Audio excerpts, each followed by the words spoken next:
Bonjour et bienvenue dans cette nouvelle chronique taraborienne. Une chronique taraborienne au cours de laquelle nous allons parler de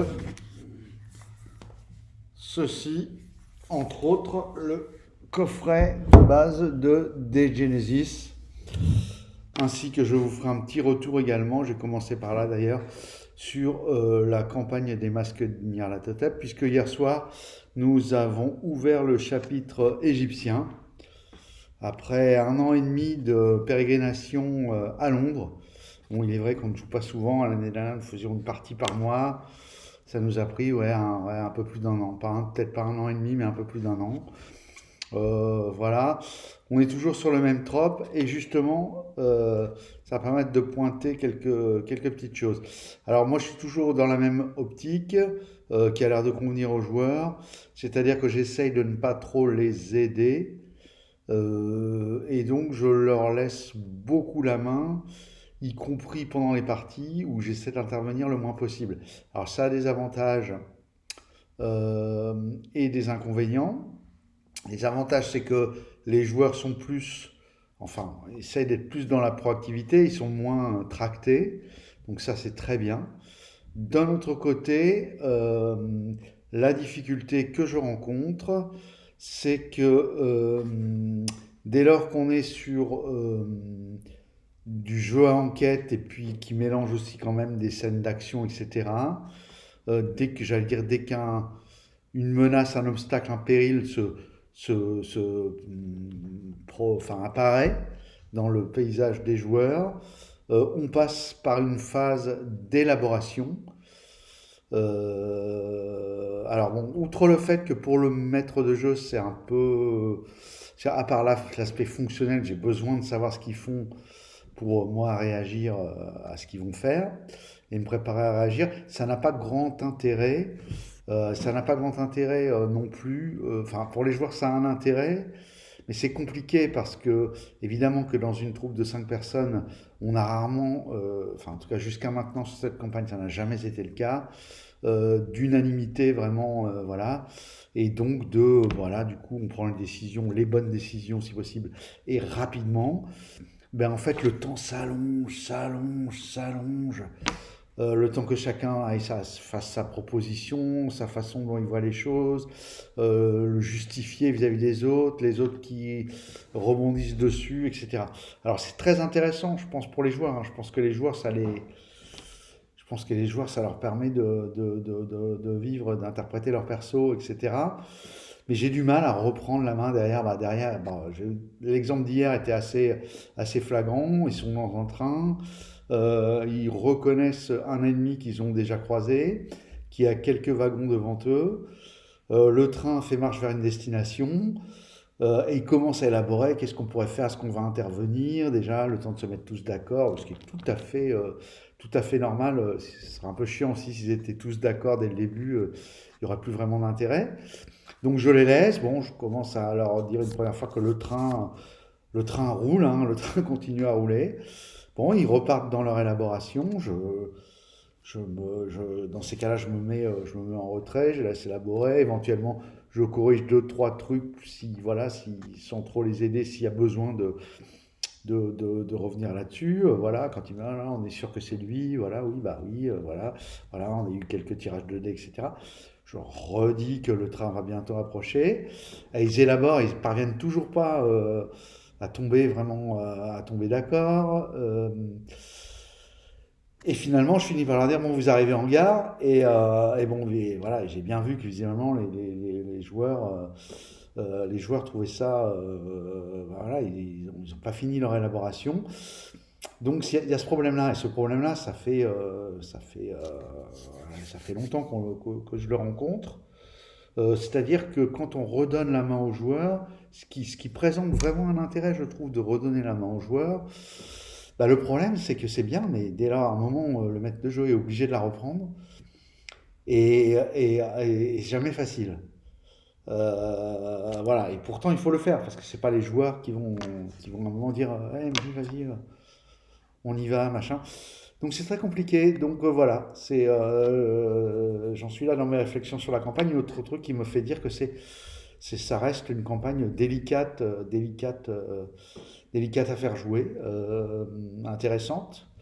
C'est un challenge, enfin, en tout cas moi je le prends comme ça, mais c'est un peu compliqué. C'est un peu compliqué parce que malgré tout, le jeu est fait pour qu'il y ait ces phases d'élaboration des joueurs. Et il y a une discontinuité. Et même eux, je vois bien que quand on repart après dans le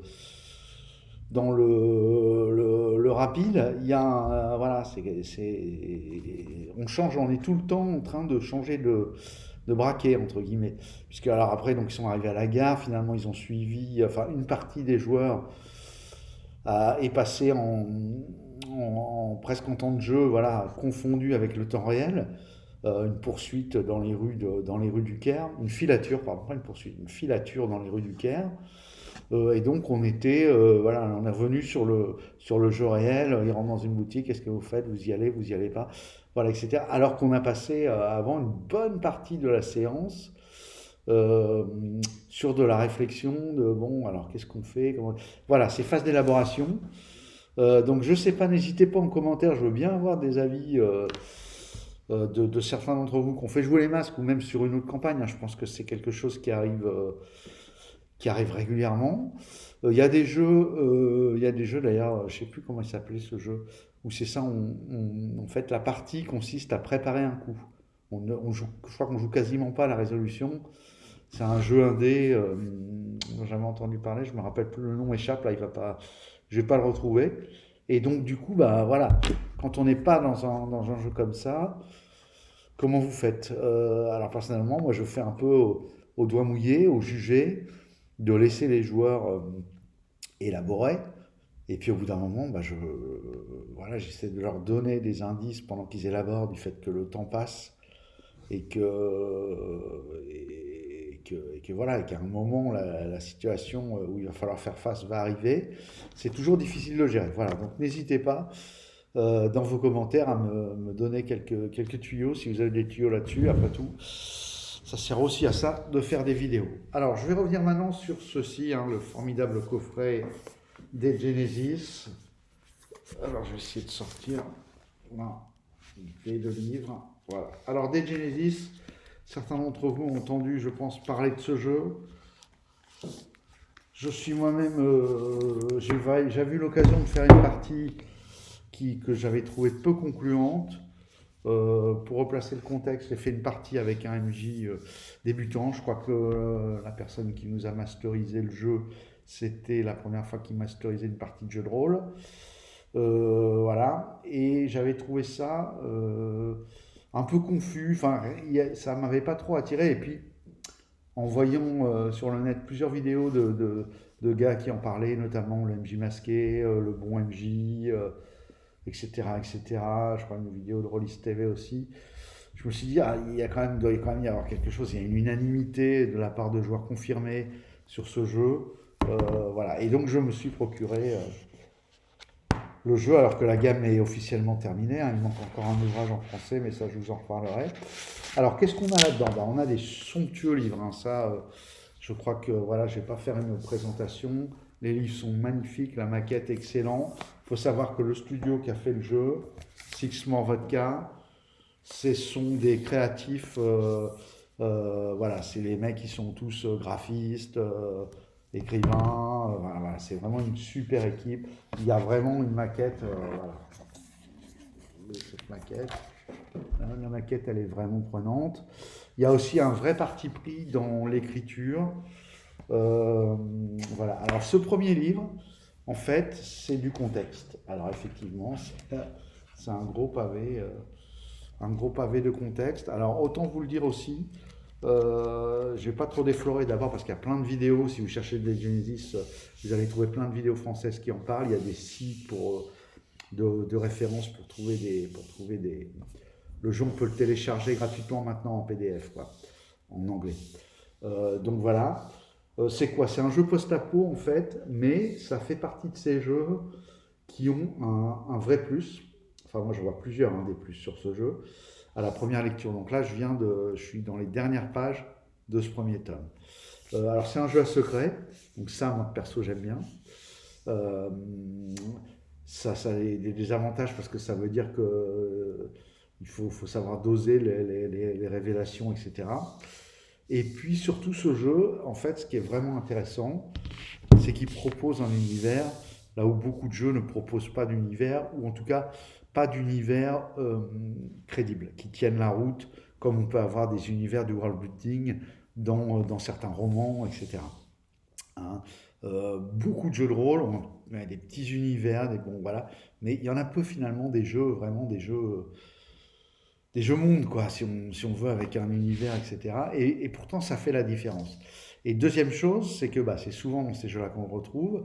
Du coup, les gars, en créant l'univers et en créant le jeu, ils ont fait en sorte de rendre possible, d'élargir la palette de ce qu'on peut jouer et faire jouer à des Genesis.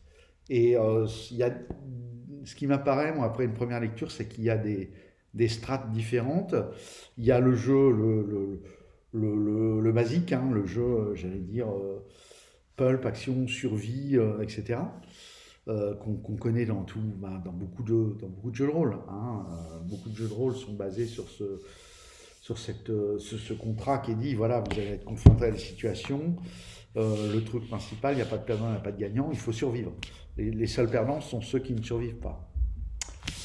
Et encore, même quand ils décèdent, c'est pas forcément dérangeant. Ça veut juste dire que l'histoire de leur personnage, et pas forcément du joueur d'ailleurs, l'histoire de leur personnage s'arrête, et c'est pas forcément, il n'y a pas de perdant en fait. Voilà. C'est juste qu'il faut refaire un personnage pour continuer à explorer l'univers ou parcourir la campagne. Alors ça, j'ai trouvé c'est assez fort dans le jeu. Alors le prix à payer, c'est que en fin de compte, je comprends mieux l'embarras de mon pote qui nous avait fait jouer. Ça m'a l'air quand même assez complexe de prime abord, tant les propositions sont, la palette est large, avec bon nombre de propositions qu'on n'a pas l'occasion de pouvoir réellement jouer dans des bonnes conditions dans la plupart des jeux de rôle, en tout cas dans la plupart des jeux de rôle que je connais. Parce que c'est sûr que dans tous les jeux de rôle, oui, on peut faire de l'espionnage, par exemple. Bon, moi, j'ai jamais vu un scénario ou une campagne d'espionnage que j'ai jugé satisfaisante. Même les luttes entre factions dans le Medfan, etc. Je trouve que ça fonctionne pas. Ça permet une amorce, une accroche, ça permet de donner une direction au PJ, mais on joue pas vraiment. On joue pas vraiment de la résolution de conflits sans tirer l'arme. Bon, à des Genesis, on tire l'arme aussi, hein, attention, c'est un jeu qui est assez mortel, mais je pense qu'on essaye vite d'aller vers autre chose. Voilà, et puis voilà, du coup, on passe dans des strates de jeu, et il faut pouvoir amener vos joueurs dans ces strates de jeu.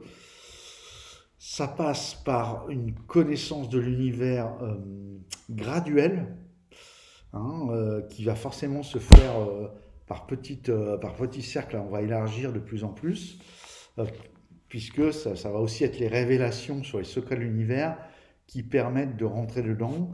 Du coup, c'est un jeu qui, à mon avis, fonctionne ou ne fonctionne pas selon la table, et nécessite quand même une table vraiment motivée pour faire ça. C'est pas le jeu où on rentre à moitié, j'ai l'impression.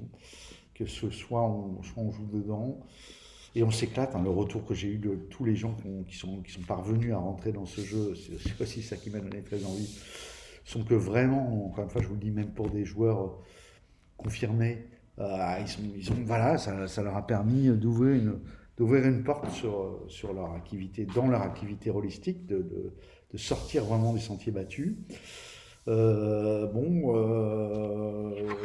Ceci dit, alors je ne pense pas que j'ai plus ou moins un peu tâté le terrain auprès des joueurs là, de la table de Cthulhu avec qui on fait la campagne des masques. Visiblement, pas sûr que ça suscite un grand enthousiasme. Donc je pense que je ne ferai pas jouer. Je pense qu'il y a de grandes chances que je fasse jamais jouer ce jeu. Néanmoins, moi je vais continuer à le lire. Le deuxième livre, donc ce sont des règles, et je pense même que je vais acheter les campagnes puisque de l'avis, encore une fois, de gens qui les ont joués, qui les ont lus et qui les ont fait jouer. Il y a aussi, c'est assez riche d'enseignements sur l'écriture des campagnes, qui sont écrites, d'après ce que j'ai compris, un peu comme des romans. Enfin, ça se lit très bien, en tout cas. Et c'est assez dirigiste sur le papier, mais en fait, ça permet, enfin, en tout cas, ce que j'ai vu, les comptes rendus, ils sont parvenus à en faire quelque chose de vraiment intéressant. Donc, pour le kiff intellectuel, je vais continuer tranquillement. Du coup, j'ai pas de pression puisque je ne vais pas faire jouer, ou peut-être je ferai jouer dans très longtemps, à rentrer dans ce jeu. Bah, d'abord parce que c'est un kiff, moi l'univers je le trouve vraiment, et pourtant je suis pas du tout post-apo. Je trouve que c'est super bien fait. Je trouve que alors c'est surprenant au début, hein, même dans la proposition de ce qu'on voit, oui, je vais défrayer, ça c'est pas un secret, une des factions, l'Africa, vous voyez. Bon, alors voilà, il faut savoir que en fait, il y a eu un peu un retournement de trope sur l'Afrique, l'Afrique qui est presque plus, comme il y a eu un retour, souvent comme souvent dans le post-apo, il y a eu ça a chuté, les civilisations ont chuté. Finalement, l'Afrique a mieux rebondi que les autres, enfin, technologiquement parlant, enfin voilà. Donc l'Afrique n'est pas le parent pauvre dans ce jeu, ce qui renverse un peu le truc. Il y a plein de clins d'œil comme ça qui sont géopolitiques, qui sont assez intéressants. Donc on joue dans notre monde, c'est notre monde, mais en post-apo. Et une version de notre monde, du coup, qui est complètement nouvelle. Donc voilà, c'est aussi l'un des intérêts de ce jeu. Donc voilà, je voulais vous en parler. Je referai peut-être même des vidéos parce que moi, là pour l'instant, je suis beaucoup là-dedans. Bon, je pense que quand je vais recevoir le Delta Green VF, je vais aussi me pencher dessus. Donc là, j'ai encore un peu de temps puisque j'ai appris qu'il n'arriverait pas avant janvier. Donc j'ai encore un peu de temps à consacrer à des Genesis. Et je vais continuer à le faire tranquillement. C'est aussi pas mal en termes d'expérience, je pense que beaucoup parmi vous l'ont fait peut-être, de regarder des jeux détachés de l'optique de je vais faire jouer. Ça permet d'avoir, enfin en tout cas moi ça me permet sur des Genesis d'avoir un coup d'œil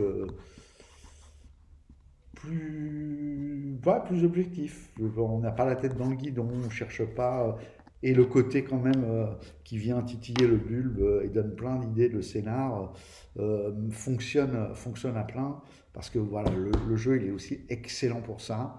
C'est que vous lisez un paragraphe, il y a déjà voilà, pensez à des trucs pour le présenter à vos joueurs, pour ce que ça va déclencher chez eux. C'est très riche. C'est très riche. En fait, beaucoup de jeux de rôle sont soit riches sur le système, c'est-à-dire vraiment très crunchy et ça peut vous présenter un intérêt, soit très riches sur le côté simulationniste, on joue, voilà, on se met dans la peau de quelque chose, soit riches sur c'est une enquête, il faut voilà. Et là, franchement, on a une espèce de pot pourri de tout qui m'a l'air équilibré d'une façon très, ma foi, très intéressante parce que voilà, le panel, c'est un champ d'ouverture comme j'ai rarement eu l'occasion de voir. Encore une fois, si vous voulez rentrer dans l'univers, je vous conseille, il y a plein de vidéos, il y a des gars qui font des vidéos de 20 minutes pour présenter tout ça, l'univers. Bon, je ne voulais pas rentrer là-dedans.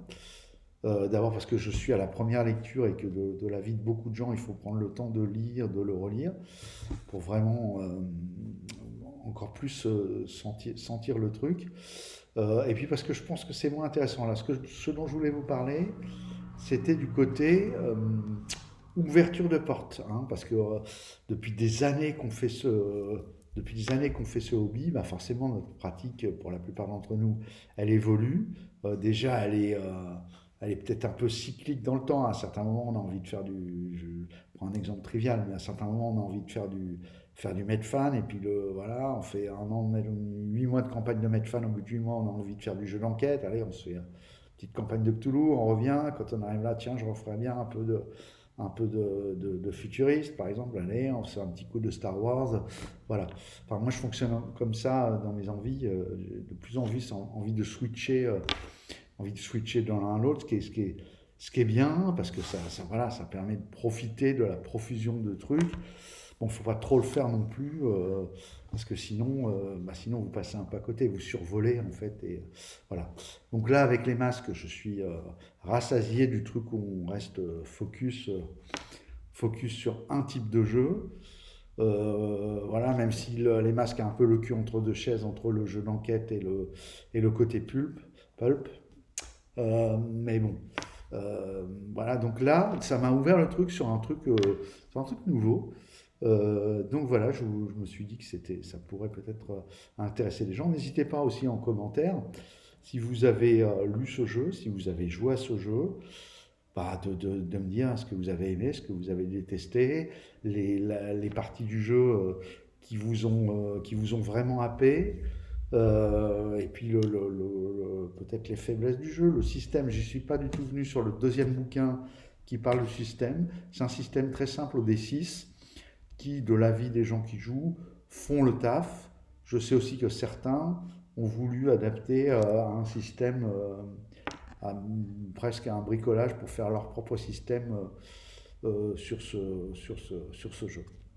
Donc voilà, moi je vais déjà le lire par le système dès que j'aurai fini le bouquin d'univers. Et puis je vais lire le système après. Et puis je pense que j'achèterai Jeu de massacre, je crois que c'est la première campagne, pour me faire une idée de cette histoire de scénario, voir un peu comment c'est. C'est toujours intéressant de voir comment c'est écrit. Et voilà. Et puis si au bout du bout, je reste toujours aussi motivé, je pense que j'essaierai de monter une table pour faire jouer la campagne. Voilà, sur ce, je vous dis au revoir et à bientôt.